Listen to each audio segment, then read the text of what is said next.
Donald Trump and Elon Musk, as we well know, besties, both in the campaign trail, both in the presidency, setting Doge aside, but certainly both of them always all about money. And in this breaking story, which is absolutely chilling to me as an American, it is unbelievable where Elon Musk has shown up today standing next to Donald Trump in cahoots, and that's exactly the word I'm going to use when you see this breaking story. But let's keep in mind, when it comes to Donald Trump and Saudi Arabia, how forgiving he is, how much he doesn't care when it comes to how much money he thinks he can make from something. Suddenly, he has no scruples whatsoever as the guy who talks about being treated so poorly by the American media and cries and whines about it. But when it comes to someone else's life, hey,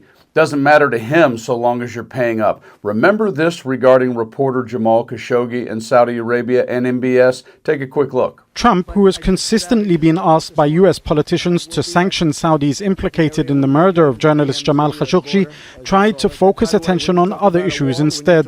I hate the crime. I hate what's done. I hate the cover-up. The Crown Prince hates it more than I do, and they have vehemently denied it. Maybe he did, maybe he didn't, but I will say very strongly that it's a very important ally. Crown Prince of Saudi Arabia, a friend of mine, a man who has really done things in the last 5 years.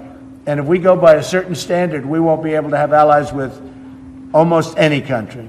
Saudi Arabia is tremendously helpful in the Middle East.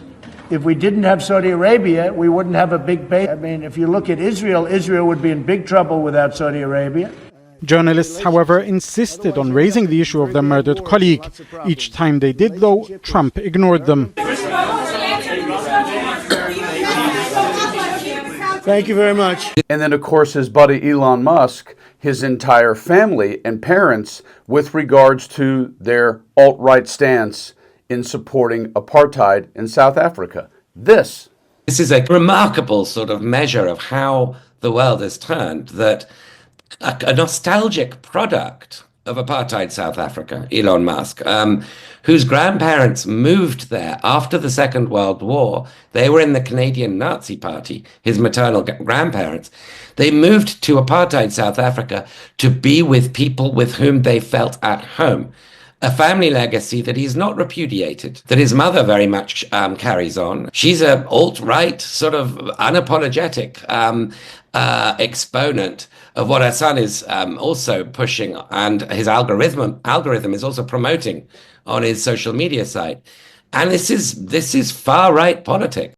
And so how disturbing is it that a random person who may be the richest man in the world, but not an elected official, not someone who's an ambassador or part of any cabinet position, is standing with Donald Trump across from someone like MBS in Saudi Arabia? Take a look at this breaking story.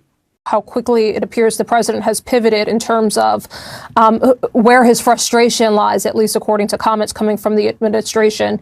Obviously, as we look at these pictures of the president with Elon Musk and the Crown Prince Mohammed bin Salman of Saudi Arabia talking, sort of exchanging what I imagine are pleasantries. We don't have audio, so we don't know. But it seems to be a very friendly conversation with all of them sort of chuckling there. Jasmine, if I still have you, I'm just sort of curious, sort of a bird's eye view. So there you have the president of the United States, who has a meme coin and all kinds of crypto goofiness going on, and is pulling dollars from all sorts of places and selling anything he can, has a son, Don Jr., who's creating a country club type unique membership that hundreds of thousands of dollars so you can have access to his daddy, Donnie, while he's the president. Every single way to wring a dime out of the presidency, standing with the richest man in the world, or at least I think he was until maybe Tesla stock went down, Elon Musk, his major campaign donor who basically helped buy the presidency for him, standing with a leader like MBS, Mohammed bin Salman, Crown Prince of Saudi Arabia. Together, the three of them, you're looking at a triad of folks who only care about one thing: how much money can we make off of everyone else? And human rights, We'll care about it when it might be politically or conveniently appropriate for us to do so in the world's eye. But otherwise, we're all going to stand around, tell jokes, and see how much we can make off of everyone else. And in my lifetime, even though the Bush family had long ties with the Saudis, even though America has had long ties with the Saudis because of why? Fossil fuel, oil. That's why.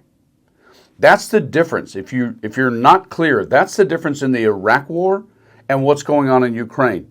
You hear people crying in Ukraine about, and Trump saying this war must stop because people are dying. The Iraq war was completely made up against Saddam Hussein, and it went on for 10 years, not 3, 10. Thousands of American soldiers died.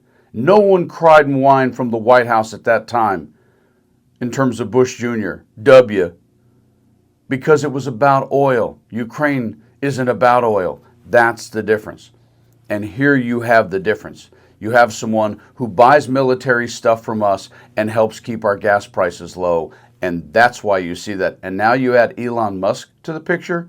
That is absolutely embarrassing on a national, global level. You guys hang in there and enjoy your lives. I'm a big fan of it. Talk to those you agree with. Talk to those you don't. Stay frosty.